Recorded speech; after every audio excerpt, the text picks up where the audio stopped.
Hey guys, hope everything's going well. You guys know that drill. Smash that like button, subscribe if you haven't, and comment down below. Follow me on Instagram at AIH_sports. Follow me on my finance channel at AIH Finance. Okay, so I got a lot of feedback the other day. It seemed that a lot of people got triggered. Did I just hear someone use a microaggression? And it's just quite interesting. And I just want to say a few things and go on to my topic. First of all, I talked to Coach Co yesterday or today, and he said a few things. He talked to CSG, and Coach Co, follow him on YouTube, follow him on Instagram as well. He said CSG told him regarding these cards, right? Whether they're tainted or they're not tainted. There's been huge debate whether they are authentic or altered, whatever, right? CSG says if it's detectable, yes, it's considered altered. Many cards have been mechanically polished or buffed, or if chemicals have been used to clean the surface, have telltale signs left behind. And it's considered altered, right? He said that was verbatim what they said to him. Okay? So CSG seems to have a strict policy, assuming that customer service rep was correct. And if they detect it, they're going to play hardball. Now, some people will be like, hey, I sent to CSG and they won't do anything.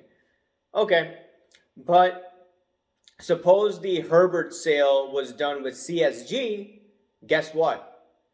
They would have probably decertified it based on this definition. And like I told you yesterday, I talked to Beckett, and they said that it's any changes to the surface.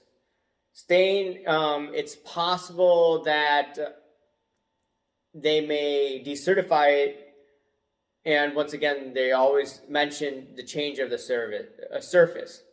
So Beckett has a different definition than CSG. CSG seems to be more strict. And you have to remember, few of the CSG graders, they were the top graders at Beckett. Beckett is no longer the powerhouse as it used to be.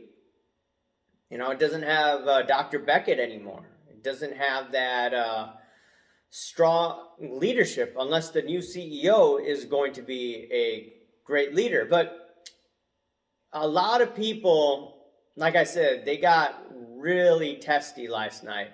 They got really, how should I say it? Very emotional. And I was looking at Lameem James's clip today on Instagram. No, don't. And I just started busting out laughing. But going into this, though, right? People are saying, hey, it's no big deal, right? I'm an accountant, right? And what I look at, what auditors look at, is materiality. What happened to that Herbert card made a material difference. And in my opinion, that's hanky-panky, right? Some people will be like, no, it's not hanky-panky, okay? I'm just telling you what I think about that. But the bigger picture is, right? People say, oh, no big deal, right? So you have to ask yourself the question, again, why was this card sent to BGS, right? Why wasn't it sent to PSA, okay?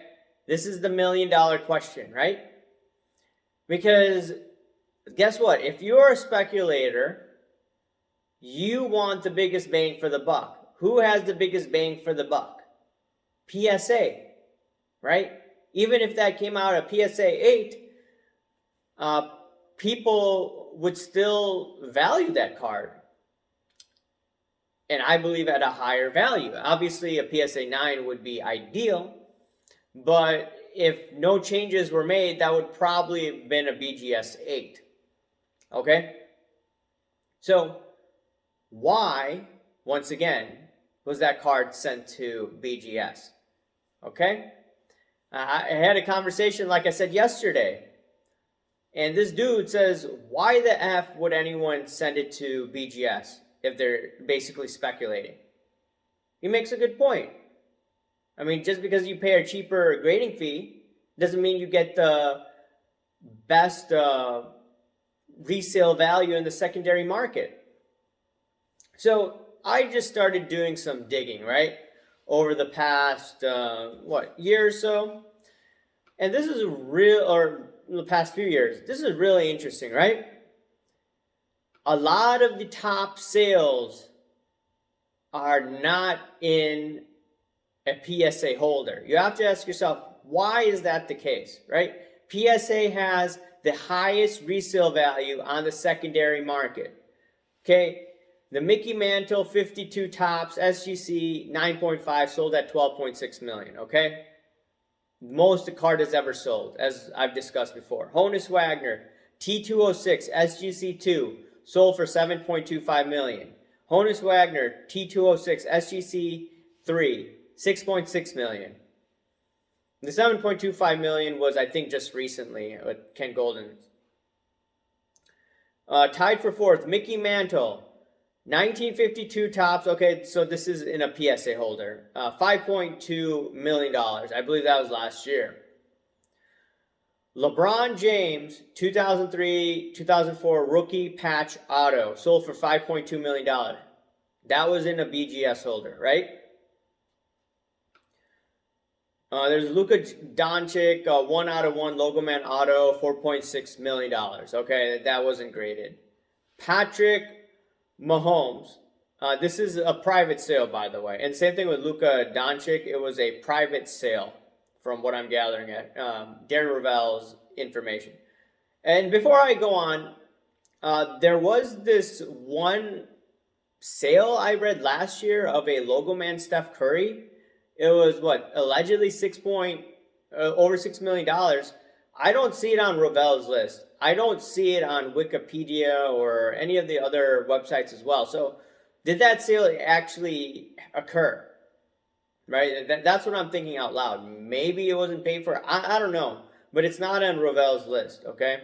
But Ravel may be missing a few sales here and there, and I'll discuss. Patrick Mahomes, 2017 rookie auto, BGS 8.5, right? It's in a BGS holder, right? $4.3 million. So once again, it's a private sale, right? Private, keynote, private, just like that Herbert sale, private, and sold for a ridiculous amount of value. Why not in a PSA slab? Mike Trout, 2009 Superfractor auto, sold for $3.9 million. I want to add maybe a sale a little less than the Mahomes card. I think went for $4.2 million, was a 1933 Babe Ruth card. Okay? So that was in a PSA holder. But I will get into some of these holders and get back in a minute. Mike Trout, 2009 Superfractor Auto BGS holder. That was Vegas Dave's card. $3.9 million. Last two are in PSA slabs. Honus Wagner, PSA 2, $3.75 million. Wayne Gretzky, O-Peach 79, O-Peachy, $3.75 million. Okay, tied. So someone would be like, hey, look, there's PSA cards. Yeah, but they're vintage. Okay? All these modern cards are in BGS holders. Why is that? Is it because PSA is going to grade tougher? Is it because PSA has technology that they can use on these high-end cards?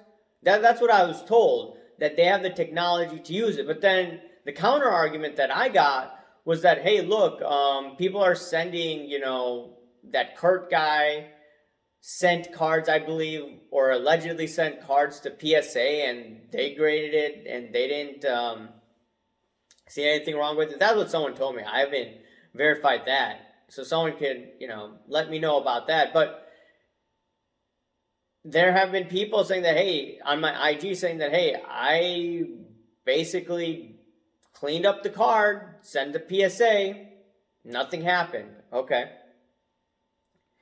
But the word on the street that I've been told is that PSA would probably deem at least a few of these cards altered, assuming that they were the same way as Justin Herbert's card, right?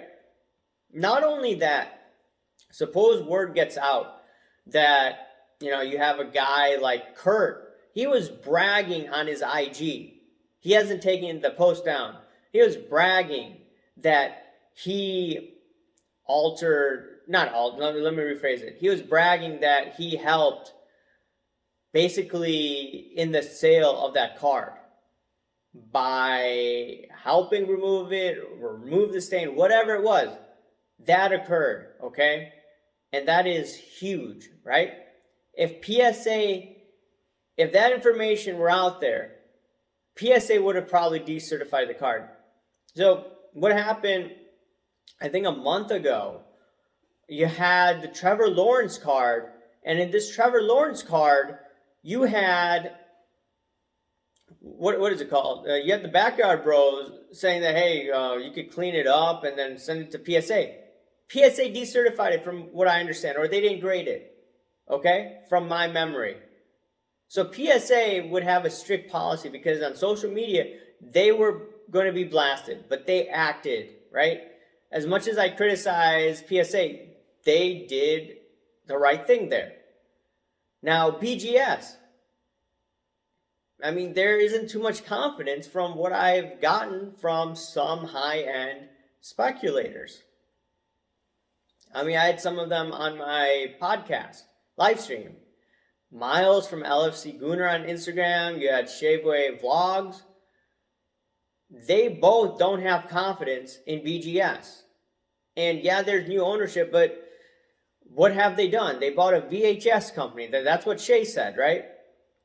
And this issue has not been discussed yet. I haven't heard back from Beckett because I tagged them on IG. And I don't think anyone else from Beckett has said anything about this Herbert card, right? Remember, this Herbert card was put in a BGS slab because PSA would probably deem it altered. Okay? So people are saying, oh, no, don't worry about this and that. Some people, that I like. Here's what I tell them. And some people that usually like my work, it's like, look, PSA would not deem these authentic. And you're going to BGS because BGS, it appears their internal controls aren't as tighter as PSA's controls, especially for these higher end cards. And yeah, there have been problems with PSA in the past. I'm well aware of that. But they do have the technology, from what I've gathered, to detect this stuff. Now, some people, once again, will be like, hey, look, these smaller cards, people are getting away with it. Now, the question is, does PSA focus their technology on these higher-end cards where their reputation is on the line if they mess up big time, right? I wanted to know what you guys have to think about this, because there's just, in my opinion, a lot of hanky-panky going on. And once again, I'm shocked these speculators, investors, are not buying their cards in a PSA slab. Why is that Patrick Mahomes auto rookie card in a BGS slab, right? Why are other cards, like the Herbert card, why was that in a BGS slab? It's because, in my opinion, the pumpers want to hype the crap out of the card. And the only way they could do that is a BGS slab. They can't do it in a PSA slab because PSA would be like, nah, we're not dealing with you. Anyways, guys, let me know what you think. Remember to smash that like button, subscribe if you haven't, comment down below, guys. Thank you. Bye.